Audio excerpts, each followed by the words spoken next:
Yo guys, this is your artist Tolg, and today I will redraw this drawing of Kid Trunks which I did in 2013. Let's start after the intro.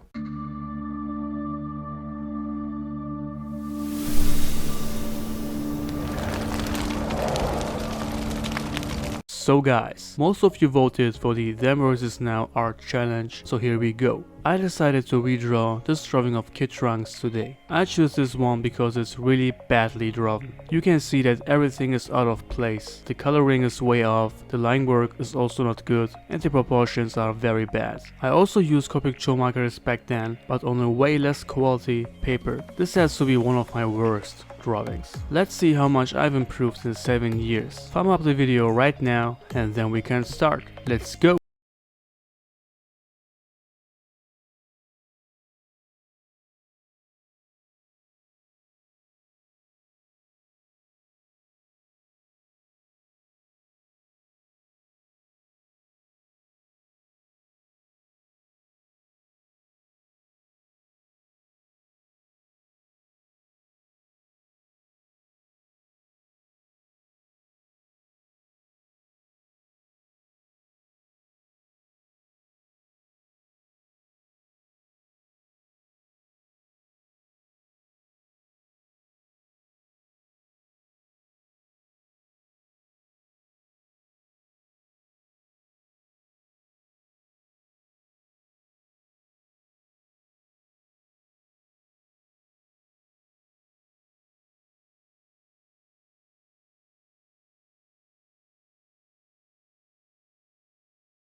So guys, here is the final drawing of Kid Trunks. I think it turned out very good, very clean and high quality. I actually really like this one. It's quite different than the drawings I usually do. And if we take a look at the old drawing, we can see a huge difference, not even close. I combined Copic Cho markers with Ohuhu and Arteza art markers for the coloring. Used way better paper and overall better art supply on the new drawing. That's one reason why it looks so much better. But if you compare the proportions, the line work, the face expression and all the other factors, you can see that I have improved in every aspect in 7 years. And the main reason why I'm doing videos like this is to show you guys that you can get to my level as well if you work on your drawing skills every day just as I do. Many of you are at the level where I was in 2013. That means there is no reason why you cannot get to my level, which where I am today. You just have to put in the time, the effort and the love. If you have the talent, everything is possible. So guys, if you enjoyed this video today, give it a like and share it on your social media accounts. Comment below what you think of it and give me some ideas for future videos. Subscribe to my channel if you are new and hit the bell icon so you will get notified every time I upload a new video. Check out my real-time drawing channel, my online shop and email me for commission. Thank you for watching guys, and I see you on the next video. Until then, stay healthy, stay fit, be a good person, be you, and always remember, you are the designer of your own life.